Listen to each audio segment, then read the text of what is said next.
இப்போ ரீசெண்டா நடத்தின ரிசர்ச்ல சயின்டிஸ்ட் இஸ்லாம் தான் உண்மையான மார்க்கம் அப்படின்னு ப்ரூவ் பண்ணிருக்காங்க.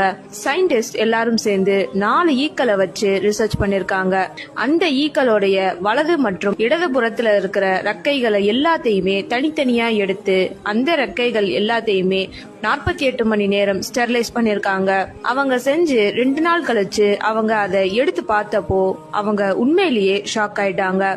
ஏன்னா அந்த ரெக்கைகள்ல லெப்ட் சைடு, அதாவது இடது பக்கம் இருக்கிற ரெக்கைகள் எல்லாத்துலயுமே நிறைய பாக்டீரியாக்களும் கொடூரமான நோய்களை உருவாக்கும் பாக்டீரியாக்கள் இருக்கு அப்படின்னும், அதோடைய ரைட் சைட்ல இருக்கிற ரெக்கைகள் எல்லாத்துலயுமே அந்த எல்லா நோய்களுக்கும் உண்டான மருந்து இருக்கு அப்படின்னு கண்டுபிடிச்சிருக்காங்க.